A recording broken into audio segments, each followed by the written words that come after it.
Shalom, giving all honor, all praise, and glory to Yahweh, Bashem, Yahushai, Bashem, Rachak, Wadash. Double honors to the elder apostles and bishops of the great millstone that rule well. And as always, peace, blessings, and salutations unto the hopeful elect tabernacle of David scattered abroad across the four winds of the earth. So now in the wake of this alleged ceasefire, some intel got leaked out that suggests that the uranium facility centers that store this uranium that Iran produces is actually still kept intact and actually wasn't destroyed or damaged in these so-called bombings by the U.S. And Trump is coming out and saying that whoever is, spreading that information, you're committing treason, and basically you should be locked up. This is another way, that they have to control the narrative and they have to bully you into believing, their controlled narrative. Because when you think about it, America intervening in this whole operation, which we knew from the get-go that, Trump is being led by his Zionist cohorts, to, cooperate in this operation to take down the current Iranian regime because, they're sitting on resources that they want. And this was like the last regime that they wanted to get out of the way so that they can have more control over the Middle Eastern region. So there, the information came out, and a lot of people are starting to see that this is all, political theater at the end of the day. And they don't know if they can really trust, the mainstream narrative, which is all controlled by one side. So Trump is coming out and trying to bully, anybody that believes contrary to the narrative that they're, putting out there. They want on the world stage, they want everybody to believe that the mission that they carried out was successful, because it would be a global embarrassment, all right, to have carried out a mission that ended up being a fail, and of course, this man is filled with pride, so he doesn't want to be seen as a failure on the world stage.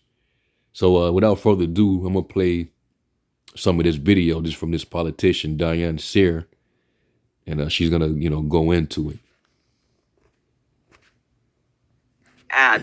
Now, the NATO lunatics, led by Mark Rutte, the Director General of NATO, are busily preparing for war with Russia, which they believe could come in 3 years, 5 years, or 7 years. And also notably, Japan, South Korea, Australia, and New Zealand didn't bother to show up. Is that because they don't want a war with China? Is that because they recognize that NATO as an institution is largely discredited? I don't know. The protest demonstrations apparently were rather small. We'll hear more about that. Well, that's a prophecy. That's further proof that the Most High is, he's separating these nations from Esau. Esau is, he's becoming more despised, and, more of the world is starting to separate themselves. They don't want any real dealings with him. This is Obadiah, verse 2. And it says, "Behold, I have made thee small among the heathen, thou art greatly despised." And that's what we're seeing. And they're trying to bring everybody, into these conflicts with them. And, these nations, they're starting to get fed up. All right, they see that, the BRICS alliance is steadily growing. All right, they're Trump. He can send out all these tariffs all he wants, but it's only increasing further cooperation between these other nations to bypass the sanctions that's being thrown upon them. So they're increasing trade amongst each other. Uh, you know, Relations. Starting to increase their relations with one another. All right, and even America's own allies is seeing what's going on. All right, so maybe they're witnessing a sinking ship. NATO's preparing for war with Russia. America is tied up in these different conflicts all over the world, so they're spread thin. So America doesn't appear as strong as usual. Okay, so let's continue. That in the coming hours. Otherwise, Steve Witkoff, Trump's envoy both to the Middle East and sometimes to Ukraine and Russia, was on the airwaves last night saying that it is not true that the enrichment facilities in Iran were not destroyed. In other words, they were destroyed, they were crushed, they were wiped out. He said, we dropped 12 bunker buster bombs on Fordo. Of course, it was obliterated. That flies in the face of almost everything that's been said, but of course, damage assessment can take time. He claims he's seen the damage assessment reports. And then he went on to say that it's treasonous to purport that the uranium enrichment facilities processing was not destroyed. Now, I would ask, why do you want to bomb enriched uranium? Isn't that dangerous? Aren't people worried about the radiation and the leakage? But at any rate, it seems that this is a very important part of the narrative that they have to protect. And what I'm hoping, and that's key. All right, it's a narrative that they have to protect on the world stage. They do not want to be seen as a failure on the world stage. This is supposed to be the U.S. of A. This is the country that has the most powerful military in the world. All right, that own the most amount of nuclear weapons. The greatest Air Force. All right, Navy. You got all this technology. All right, and you come and you try to jump into the conflict between Iran and Israel, and only for this mission to be seen as a fail and not a success. That would be embarrassing. That would bring total embarrassment. And the scriptures say that this kingdom, the nations would see the shame. He would uncover the skirts, and all the nations would see the nakedness and thy shame.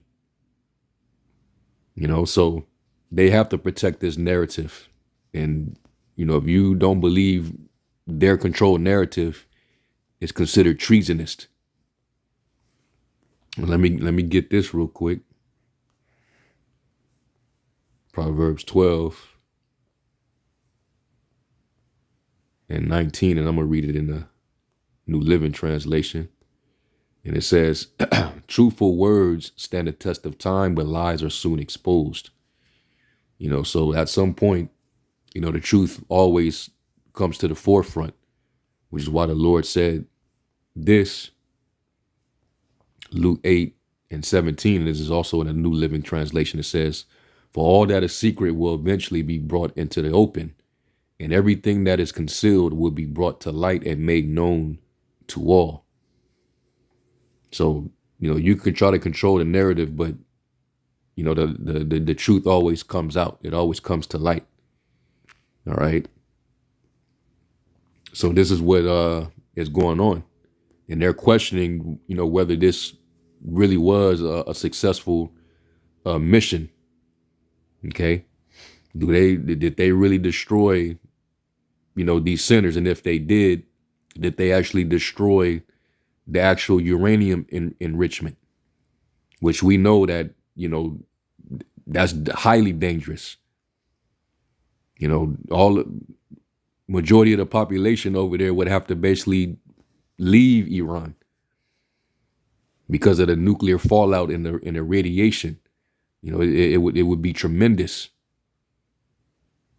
You wouldn't even be able to live there.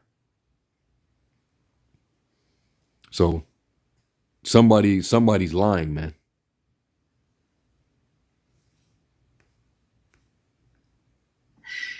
Is that if it becomes public knowledge or publicly acknowledged that perhaps Iran's ability to enrich uranium was not destroyed, that some genius doesn't decide we have to use tactical nukes to really get down there and destroy it. That would be catastrophic and extremely dangerous. And that would definitely be dangerous. And guess what? Them fucking them them rats over there, especially the war criminal, that's the bug in Trump's ear. He's reckless enough to pull that off. He would definitely want America to do something of that fashion because he's very desperate for that regime change. They already showed you with Gaza that they're willing to commit ethnic cleansing to get whatever objective that they want accomplished. All right, it tells you about it's an evil covetousness that they have. You go to Habakkuk, was it 2?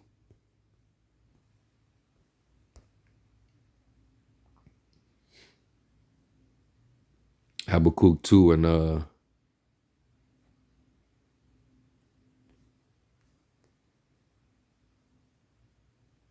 Habakkuk 2 verse 8, and it says, because thou hast spoiled many nations, all the remnant of the people shall spoil thee, because of men's blood, and for the violence of the land and of the city, and of all that dwell therein. Woe to him that coveteth an evil covetousness to his house, that he may set his nest on high, that he may be delivered from the power of evil. Thou hast consulted shame to thy house by cutting off many people, and hast sinned against thy soul. So you didn't destroyed, and when you read it, let me read it in the AMP. It says, verse 10, it says, you have devised a shameful thing for your house by cutting off and putting an end to many peoples. So you are sinning against your own life and forfeiting it. So, they're responsible for so much bloodshed, a lot of death, a lot of casualties, all because of their evil covetousness. They want to take, like it says in Micah 2, they covet fields, they take it by violence. They oppress a man in his house, even a man in his heritage. They take it by force, by violence. And we see that clearly with Gaza. They'll quote a few scriptures in the law to justify their reasoning for carrying out these evil operations. And the whole entire world has witnessed that. So if them rats feel that America ain't doing enough, they'll take it up a further notch. You know what? Let's nuke them. They're willing to. I'm pretty sure they're willing to do something like that. Trump, he ain't trying. He's in a pickle because he knows what that spells if he was to make that kind of move. All right, everybody's gonna basically join in. All right, on behalf of Iran, that have missiles, that have nukes, and both Israel and America definitely won't be spared. Which ultimately the Lord's gonna cause America to be placed in that trap and that snare. It tells you that in the book of Jeremiah, that I've laid a snare for you, and basically you didn't even see this trap coming, and you step into that trap, All these nations are going to be prepared to shoot them arrows clear right on Babylon. Okay, so yeah, that would be deadly, for them to do such a thing. And right now, they're the Zionists. They're basically trying to corroborate a narrative now that if something isn't done, the Iranians are going to basically do something. All right, and basically in retaliation, where America could be touched, and you're seeing the narrative spread throughout mainstream news about the possibility of an attack happening here on the shores of America, and they already have who they can blame if such thing were to occur. All right, and hey, it's all part of but the manipulation, to get you people to get riled up in fear and to support your government to actually continue the war with them. Because just because they're in the midst of a ceasefire, that doesn't mean that the war ends. All right, they're leaving it wide open. They're leaving the smoke in the air so that they can have any reason to rekindle this smoke, so to speak. All right. So the fact that they're being questioned about this whole operation, it got Trump especially feeling a certain way. All right, and I wouldn't be surprised if they aim on using another angle to rekindle this war with Iran. And Iran, there, I'm pretty sure they're already prepared. You know, so let's finish this out. The ceasefire, I'm not sure, is going to hold. I think Israel badly needed a break. They were going through their supplies faster than they were prepared. Iran. Yeah, and that's what they don't want the public to know. Right, that they have to use a lot in their apparatus just to defend and intercept a lot of them strikes that was coming from Iran, because they was getting pummeled, man, for days straight. It was just nonstop barrages of missiles, coming down on them. So Trump needed to get in there and pretend like, all right, hey, we just cleared them out. This is what we wanted. We just cleared out their nuclear facilities. Everybody can go home now. Let's go for peace. Trying to play the middleman, and nah, man. Neither side is really listening to Trump. All right, they're desperate about regime change. So right now, it's like they're saving face right now. This ceasefire is really about saving face about what just happened, underestimating Persia. And they didn't think that they was going to come the way they did. Okay, and that's Joel 3. You thought they was not strong enough to defend themselves? Well, think again. Joel 3 and verse 9, and it says, proclaim ye this among the Gentiles, prepare war, wake up the mighty men, let all the men of war draw near, let them come up, beat your plowshares into swords and your pointing hooks into spears, let the weak say, I am strong. And that's what you see taking place. Okay.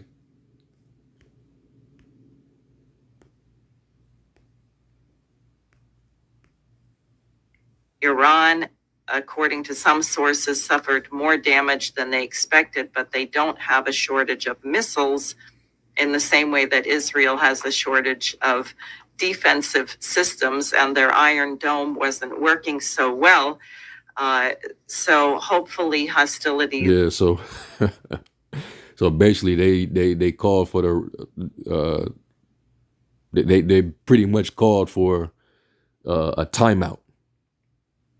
All right. Hey, Trump, hey, we need you to step in and call for a timeout. Because this Iron Dome is not doing us any good. Is exhausted, and we can't fight off all these damn missiles that they're shooting on us, and we're running out of stock. So we need a ceasefire, and I'm pretty sure that's what they're strategizing right now in the midst of the ceasefire.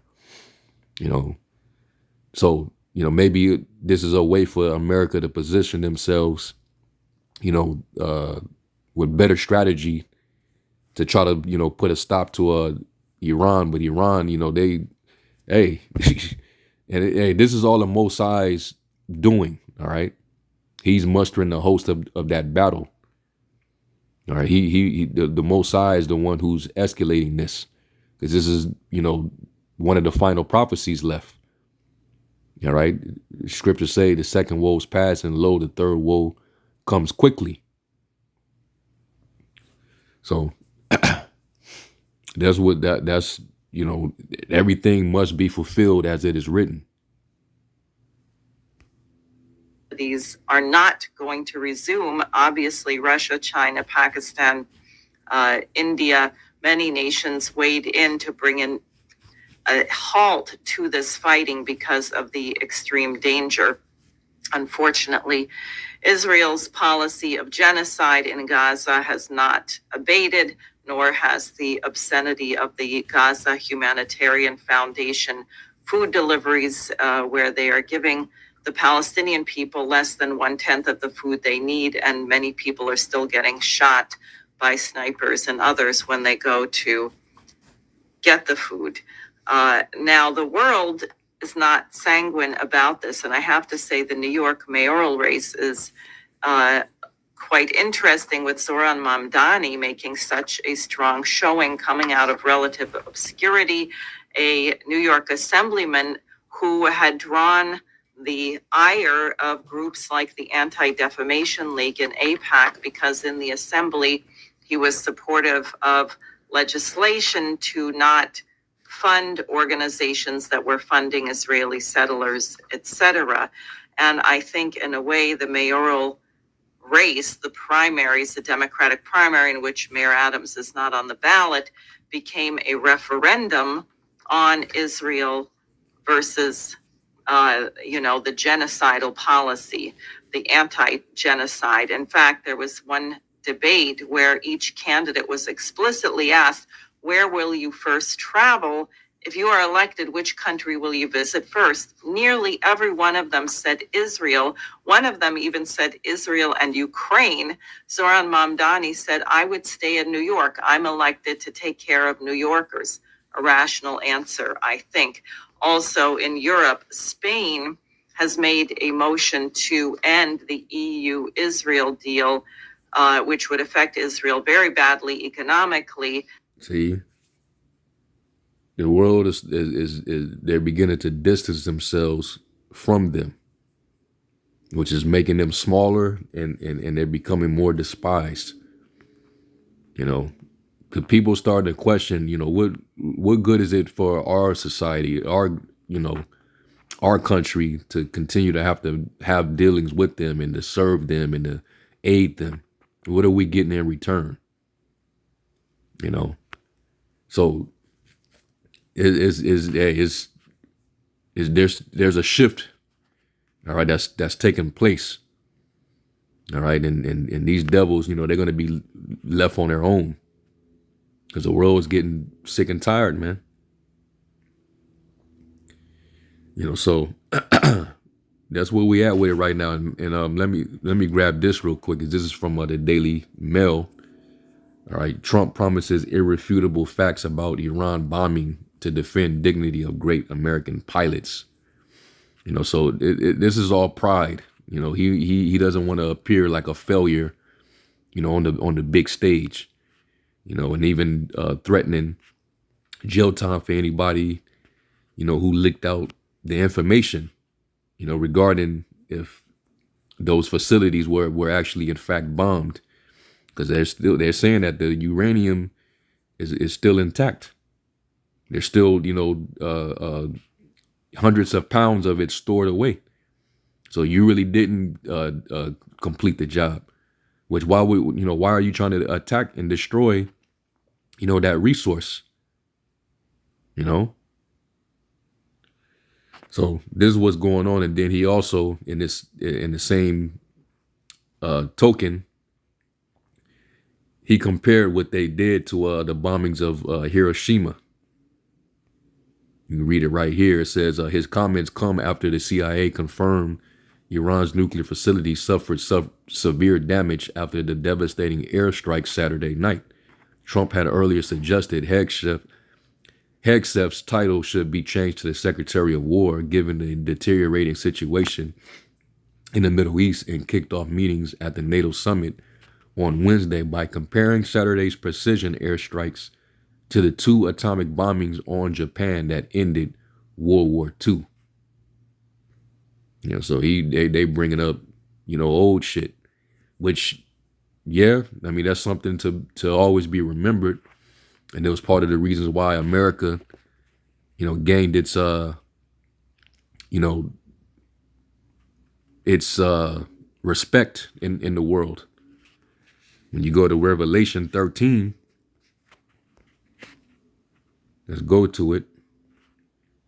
And this is the attitude of, the nations after America carried out that mission. Basically the whole world was left in fear. Like, yeah, who can go to war with them? Look at their capability. Revelation 13 and verse 4 says, and they worship the dragon, which gave power unto the beast, and that dragon represents the Roman Empire. America and NATO is pretty much Rome 2.0, right? And they worship the beast, saying, who is like unto the beast? Who is able to make war with him? All right, especially after that devastating event. All right, and that motivated these nations to start producing, more firepower, more military grade weapons. The Soviet Union, Russia, it motivated them to, get in contact with those nuclear scientists in Germany, and they started to produce their nuclear arsenal. So it was a nuclear arms race after all that took place. Then you had the Cold War, and everything after that, you had all these other wars, but in the midst of that, these nations was willing to starve themselves out, just to produce their nuclear stockpile. Okay. Let me jump down to verse 12.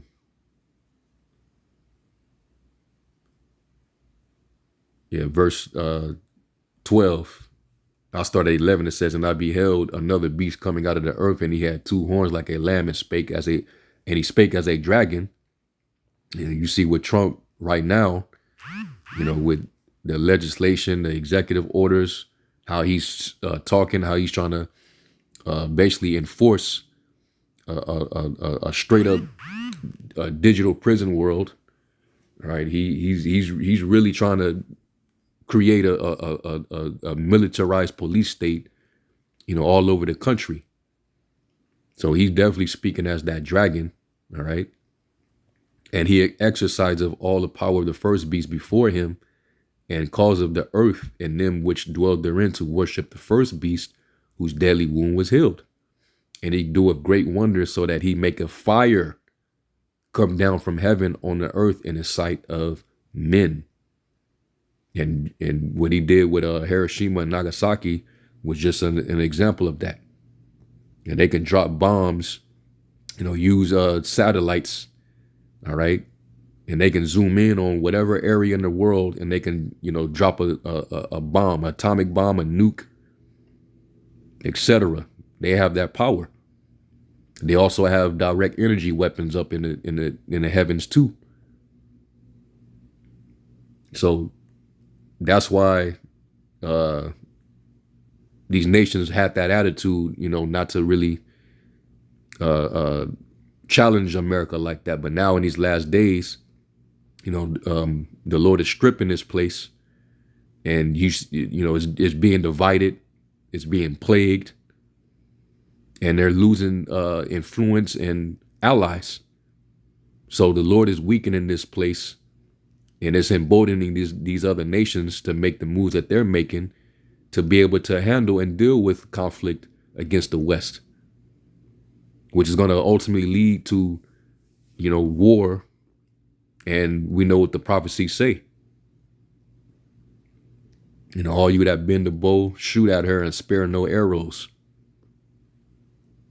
And that's what it's going to take. None of these nations can take America head on by themselves. They all have to align themselves and be strategic to fight a superpower like Babylon. Okay. So Iran is just, a pivotal